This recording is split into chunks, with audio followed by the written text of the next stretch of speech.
నమస్కారం అండి. తెలుగు కథల వేదికకు స్వాగతం. ఈరోజు పద్మావతి రాంభక్త్ గారు రచించిన చిన్ని చిన్ని ఆశ అనే ఓ చక్కటి కథను విందామండి. ఈ కథ 19 డిసెంబర్ 2021న ఆదివారం ప్రచురితమైనది. సరిగ్గా రాత్రి 10 అయింది. అప్పుడే నా కోడలు శైలజ చెప్పులు విడిచి హుషారుగా ఏదో కూనిరాగం తీస్తూ ఇంట్లోకి వచ్చింది. ముఖంలో ఆనందం దాచాలన్నా దాగనంతగా పొంగి పొరలుతోంది. ఆ వెనకే నా కొడుకు కూడా వచ్చాడు. తన మనసు తెలిసిన దాన్ని కాబట్టి ఆ సమయంలో కూడా కాఫీ కల్పన శైలు అని అడిగాను. ఇవ్వండి అత్తయ్య, అర్ధరాత్రి లేపిచ్చిన మీ చేతి కాఫీ వద్దని మాత్రం అనను అంది నవ్వుతూ. నేను కాఫీ కలుపుతుంటే వెనకాలే తను వంటింట్లోకి వచ్చి, పార్టీ ఎంత బాగా జరిగిందో అత్తయ్య, మీరు రమ్మంటే రానన్నారు, కానీ వస్తే మరీ బాగుండేది అంది. అంతా నీ వయసు వాళ్లే కదా, వాళ్ళ మధ్య నేనెందుకు, నాకేం తోచదు కదా, అందుకే రాలేదు శైలు అన్నాను. ఆ వేడుక చూడాలని నాకు మనసులో పీకుతున్నా కావాలనే వెళ్ళలేదు. అదొక రకమైన చెప్పలేని సన్నని బాధ నా మనసులో కదులుతోంది. అలాగని అది ఈర్ష్య మాత్రం కానే కాదు. జీవితంలో కొన్ని అతి చిన్న సరదాలే తీరని కోరికలై మనసును మెలిపెడుతూ ఉంటాయి. అవి వివరించి చెప్పినా చాలామందికి అర్థం కావు సరికదా. చెప్పిన వారిని వింతగా చూడటం నాకు అనుభవమే. ఇవాళ శైలజ పుట్టినరోజు. పొద్దున్న తను లేచిన దగ్గర నుండి ఇంట్లో ఒకటే హడావిడి. తన తలంటుకుని రాగానే నేను పాయసం చేసి తన చేతికి అందించాను. తను ఆ గాజుగిన్ని నా చేతిలోనే పెట్టి, మీరే తినిపించండి అంటూ గారంగా నోరు తెరిచింది. తినిపించగానే నా కాళ్ళకు దండం పెట్టింది. నేను ఆశీర్వదించి తన కోసం చేసిన తనకిష్టమైన నిమ్మకాయ పులిహోర, శనగపప్పు వడలు బాక్సులో సర్ది ఇచ్చాను. అవి పట్టుకుని ఆఫీసుకు బయలుదేరిపోయింది. నా కొడుకు కొన్న ఎర్ర అంచుతో ఉన్న బంతిపువ్వు రంగు చీర కట్టుకుని మ్యాచింగ్ దుద్దులు పెట్టుకుని చక్కగా అలంకరించుకుని వెళ్ళింది. అలా తనని చూస్తుంటే ఎంత ముచ్చటగా అనిపించిందో. పనంతా అవి సోఫాలో కోలబడ్డాక ఒక్క ఉదుటిన ఆలోచనలు మనసంతా ముసురుకుని గతంలోకి పరుగులు తీశాయి. బారెడు పొద్దెక్కుతోంది వసుదా, లేవవే, ఆడపిల్లలు ఇంతసేపు పడుకుంటే ఇంటికి అరిష్టం అంటూ అమ్మ పొద్దున్నే తన చాటభారతం మొదలుపెట్టింది. అప్పుడే సరిగ్గా గడియారం టంగ్ టంగ్ అంటూ 6 కొట్టింది. ఆడపిల్లలు అంటూ అమ్మ అన్నమాట పదే పదే చెవిలో మారుమోగుతుంటే, అంటే తమ్ముడు ఆలస్యంగా లేవచ్చన్నమాట అని మనసులో అనుకున్నాను. ఆ మాట బయట కంటే ఏం జరుగుతుందో నాకు తెలియంది కాదు. చిన్న చిన్న విషయాలకు రెట్టించినందుకే ఆడపిల్లకి అంత పొగురు పనికిరాదు. ఏమిటిలా ప్రతిదానికి వాదిస్తావు, చిన్నంతరం పెద్దంతరం లేకుండా, అయినా మీ అమ్మ పెంపకం అలా తగలబడింది అంటూ అమ్మని సాధించడానికి ఒక కారణం భూతద్దం వేసి మరీ వెతుకుతూ విరుచుకుపడుతుంది నాయనమ్మ. ఆవిడికి తమ్ముడొక్కడే మనిషిలా ఆనతాడు. ఇంట్లో ఏది వండినా ముందు వాడి కోసం తీసి పక్కన పెట్టాల్సిందే, లేకపోతే ఆవిడ ఊరుకోదు. నాకు నచ్చిన కూర మరికొంత కావాలని పేచీ పెట్టినా పెట్టరు. అదే వాడు అడిగితే మాత్రం మా కంచాలలోంచి తీసి మరీ వాడికి ఇచ్చేస్తారు. ఆడపిల్లగా పుట్టనే పుట్టకూడదు అసలని ఎన్నిసార్లు నాలో నేను అనుకుని బాధపడ్డానో లెక్కలేదు. ఇంట్లో వాళ్ళు కథలు కథలుగా నా పుట్టుక గురించి చెప్పుకుంటుంటే నా మనసులో అదంతా అలా బలంగా పాతుకుపోయింది. 5 ఆడపిల్లల తర్వాత ఎన్నో ఏళ్లకి అమ్మకి మళ్ళీ కాన్పు వచ్చింది. అమ్మ తీయించేసుకుందామనుకుంటూనే ఈసారి మగపిల్లాడు పుడతాడేమో అనే చిన్న ఆశతో ఉంచేసుకుంది. ఆమెకు నాయనమ్మ నాన్నతో పాటు ప్రపంచం సమస్తము వంతపాడింది. కానీ నా పుట్టుకతో వాళ్ళందరి ఆశ కొండెక్కిపోయింది. పురుడు జరిగిన ఇంట్లోంచి వచ్చిన శోకాలు చూసి అందరూ ఏమైందో అని కంగారు పడ్డారు. తీరా చూశాక, ఓహ్ మళ్ళీ ఆడపిల్ల అని పెదవి విరిచిన వాళ్ళు చుట్టూ చేరినప్పుడు అందరికీ బాధ మరింత ఎక్కువైంది. నాయనమ్మ బాలింత అయిన అమ్మకి సరిగ్గా తిండి కూడా పెట్టలేదు. సరికదా మళ్ళీ ఆడపిల్లని కన్నందుకు అమ్మని సూటిపోటి మాటలతో కొల్లబొడిచింది. ఇక నాన్న సరే, నన్ను చూడటానికి కూడా రాలేదు. చివరికి ఒక పెద్దాయన, మరోసారి చూడండి, ఈసారి తప్పక మగపిల్లాడు పుడతాడు అని ధైర్యం చెప్పేసరికి కాస్త కుదుట పడ్డారు. అప్పుడు కూడా మరో ఆడపిల్ల పుడితే ఏం చేసేవారో మరి. కానీ వారి ఆకాంక్షకు తగ్గట్టు ఆయన దీవించినట్టే మరో 2 ఏళ్లకు తమ్ముడు పుట్టడంతో అందరూ పరమానందపడిపోయారు. బడికి వెళ్ళడం మొదలుపెట్టాక 2వ తరగతికి రాగానే అనుకుంటా నాలో ఆ చిన్న సరదా మొదలైంది. ఆ రోజు ఉత్సాహంగా ఇంటికి రాగానే మొదట నాకు నాయనమ్మ కనబడింది. అంతే, ఆలస్యం చేయకుండా నాయనమ్మకు నా కోరిక చెప్పాను. విన్న వెంటనే నాయనమ్మ, అదొక్కటే తక్కువ, చాలే సంబడం అని ఒక్కసారిగా కసిరి పారేసింది. అమ్మకి అంత స్వాతంత్రం లేదని తెలియని వయసు నాది. కాబట్టి ఆమె దగ్గర కూడా నా కోరిక వెల్లడించి జవాబు కోసం ఎదురు చూశాను. అమ్మ నా వైపు ఒకమారు నిర్లిప్తంగా చూసి మౌనంగా ఊరుకుంది. నాతో పాటు చదువుకునే అందరి ఇళ్లల్లో ఒకరిద్దరే పిల్లలు కావడం వల్ల ఏమో మరి వాళ్ళు ఆడింది ఆటగా పాడింది పాటగా కొనసాగేది. పుట్టినరోజు వాళ్ళు మంచిగా అలంకరించుకుని కొత్త బట్టలు వేసుకుని స్వీట్లు చాక్లెట్లు పంచుతుంటే నేను అంతలేసి కళ్ళేసుకుని చూస్తూ ఉండేదాన్ని. అలాగే ఆ రోజు టీచర్లు, హెడ్ మాస్టర్తో సహా వాళ్ళని ప్రత్యేకంగా చూడటం నా దృష్టిని దాటిపోలేదు. అదిమి పెట్టుకున్న ఆ కోరిక కాస్త కాస్తగా పెద్దవుతూ ఉంటుండగానే నేను పెద్ద మనిషిని అయ్యాను. నా శరీరంలో వస్తున్న మార్పులు నాకు తెలియడం మొదలైంది. ఇప్పుడు నేను పెద్దదాన్ని అయ్యాననే ఊహ నాలో ధైర్యం పెంచి ఈసారి నాన్న దగ్గర నా కోరికను మరోమారు వ్యక్తపరిచేలా చేసింది. వినగానే నాన్న ముఖం చిట్లించి, రెక్కలు ముక్కలు చేసుకుని ఇంతలావు సంసారాన్ని ఒక్కనే నడుపుకుని వస్తున్నాననే జ్ఞానం ఒక్కరికీ లేదు. చచ్చి చెడి ముప్పొద్దులా మేపి చదువు కూడా చెప్పిస్తున్నాను. ఇవి చాలక పుట్టినరోజులు కూడా చెయ్యాలా నీ ముఖానికి? నా ప్రాణాలు జలగల్లా పీల్చి పిప్పి చేస్తున్నారు ఈ ఆడమంద. ఇంకా పెళ్ళిళ్ళు కూడా చేసి చావాలి అని అరుస్తూ నా మీద విరుచుకుపడ్డారు. నాన్న కోపంతో బయటకు విసురుగానే వెళ్ళిపోగానే నాన్నను పీకుతుంటున్నామంటూ నా మీద, అమ్మ మీద కారాలు మిరియాలు నోరడం మొదలుపెట్టింది నాయనమ్మ. నా మనసు గట్టిగా దెబ్బతింది అక్కడే. ఇక ఆ తర్వాత ఎప్పుడూ నా పుట్టినరోజు చేయమని ఎవరినీ అడగలేదు. అలాగని ఆ కోరిక కూడా నాలో చల్లబడలేదు. కాలేజీలో చేరాక అతి తక్కువ మందితో నా స్నేహం కొనసాగింది. వాళ్లతో సైతం నా కోరిక విషయం ఏనాడూ పంచుకోలేకపోయాను. నా వింత కోరిక విని చులకనగా నవ్వుతారేమో అన్న భయం నన్ను వెంటాడేది. అయినా ప్రతి మనిషి పుట్టుక అపురూపమే కదా. మరి ఆ పుట్టుకని లోకంలోకి అడుగుపెట్టిన రోజుని మనకున్న చిన్న పరిధిలో ఒక ఉత్సవంగా జరుపుకోవడం తప్పెలా అవుతుందో నాకు అర్థం కాదు. చెట్టు మీద గూడు కట్టిన పిట్టలను చూడటం నాకొక వేడుక. అవి తాము కన్న చిట్టి పిట్టల బుజ్జినోళ్లలో ఆహారం పెట్టి ఎంత చక్కగా పెంచుకుంటాయి. వాటికి ఎగరడం వచ్చే వరకు తమ రెక్కలను అడ్డుపెట్టి ఎంత బాగా కాపాడుతాయి. మనుషులకే ఆడామగా తేడాలు ఈ వ్యత్యాసాలన్నీ. కుక్క, పిల్లి, ఆవు ఇవేమీ తమ బిడ్డ ఆడో మగో పట్టించుకోకుండా అన్నిటికీ ప్రేమగా పాలిచ్చి పెంచుతాయి.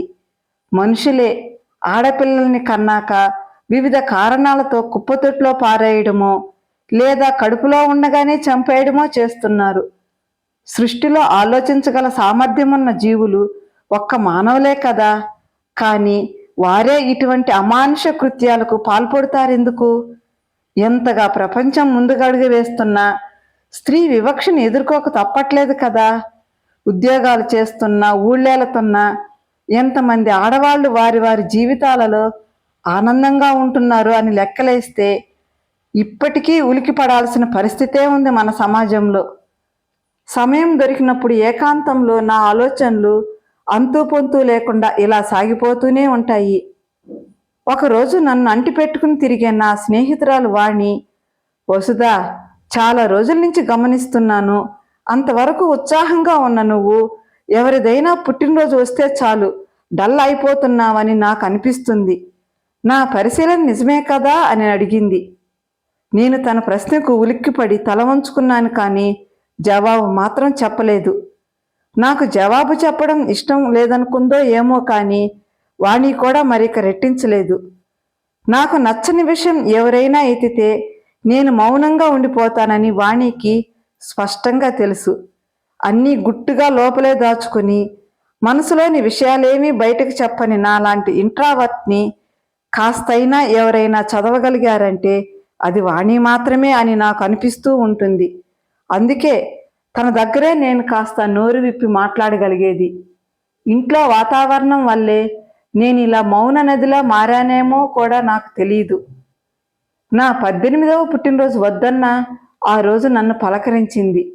నా అదృష్టం కొద్దీ నా పుట్టినరోజు వేసవి సెలవుల్లో రావడం వల్ల నన్ను ఎవరూ ఆ రోజు చాక్లెట్లు ఇవ్వలేదని అడగరు. నేను ఆ రోజున తలస్నానం మాత్రం చేయడం మరువను. మామూలుగా నాకు ప్రతి శుక్రవారం తలరుద్దుకోవడం అలవాటు. తమ్ముడు ఆశ్చర్యంగా, ఏమిటి ఇవాళ శుక్రవారమా అన్నాడు నా తలకి చుట్టుకున్న తవాలు చూస్తూ.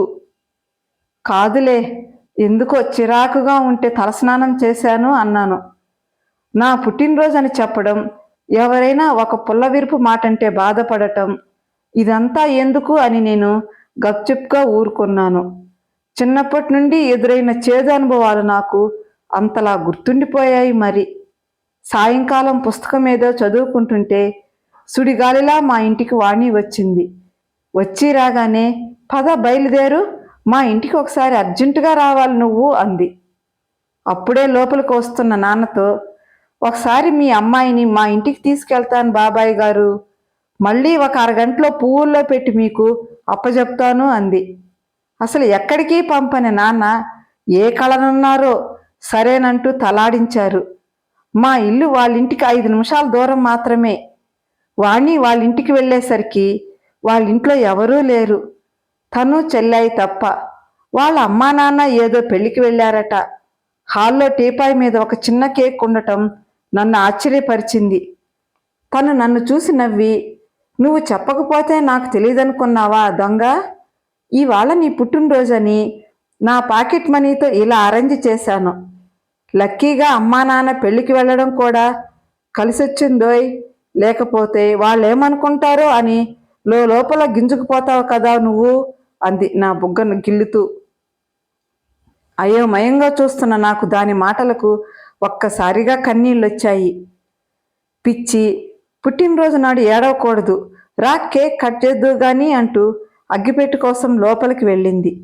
వాణి వాళ్ళ చెల్లి హ్యాపీ బర్త్డే టు యూ అంటూ నా చేతులు పట్టుకుని ఊపుతూ నవ్వుతోంది.